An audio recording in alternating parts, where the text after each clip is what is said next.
Nurdin, thank you very much, Your Excellency, and welcome to Wajir once again. And a set of questions here.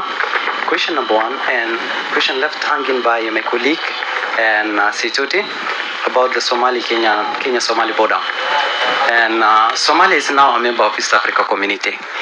Does that mean Somalia does not benefit from the East Africa Free Trade Agreement? And if it does not, it's going to be a disadvantage to the people in northern Kenya, which share a border with Somalia. So what are your agendas in line with that free trade agreement with Somalia? And then my second question, there's a construction of a border wall between Kenya and Somalia.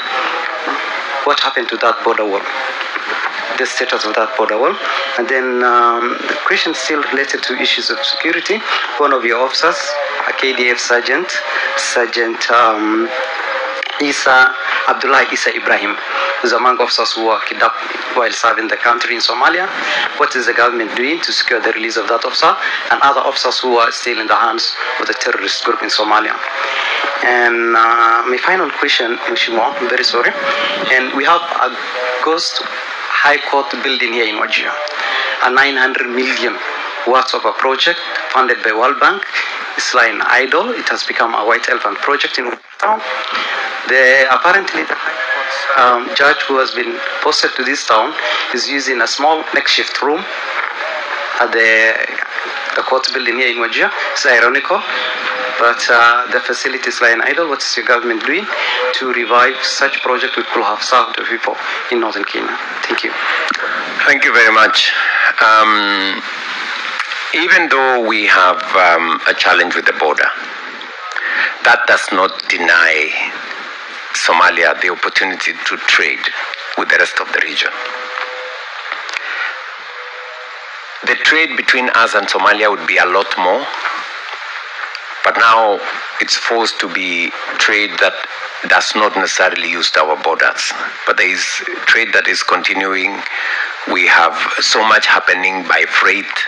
We have so much happening by alternative means, by sea and other avenues that continues to facilitate trade between Somalia and the East African community. So it would, of course, have been a lot different if the borders were not with the challenges that we have. But that is something that we will continue to assess, and hopefully, once we sort out the political challenges in Somalia. I was just briefed today by the Somali ambassador that President Hassan Sheikh will be coming to Kenya for the Ocean Summit early this month, and it will give me and him an opportunity to explore opportunities of what we can do together to see to it that we solve some of the challenges that exist with our borders and with our region. On the High Court facility, we have just approved as Cabinet a facility for the judiciary to be able to expand some of their facilities across Kenya. It is a constitutional requirement that every part of Kenya must have requisite infrastructure for justice to be dispensed. And we have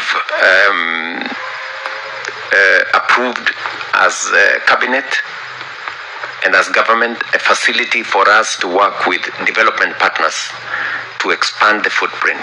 I am very confident that one of the facilities that will benefit from this new funding that we have signed into will be Wajir, and hopefully we can now deploy the full scale of a high court here and make that facility operational. You asked me about construction of the border wall. That is a facility that was undertaken by government. It got to a point and priorities became different, and I think there was new thinking that maybe we can better protect this region differently. And we now have a dedicated unit that from the military that is assisting and working in a multi-agency framework to secure that region. As to some of our men, military officers, you know, for example, we have some missionaries from one of our countries that also were captured right here in Kenya and taken across. So we are using all channels available, diplomatic channels, intelligence channels, and all other channels to make sure that we secure the release of these citizens. And we will continue to work with the international community.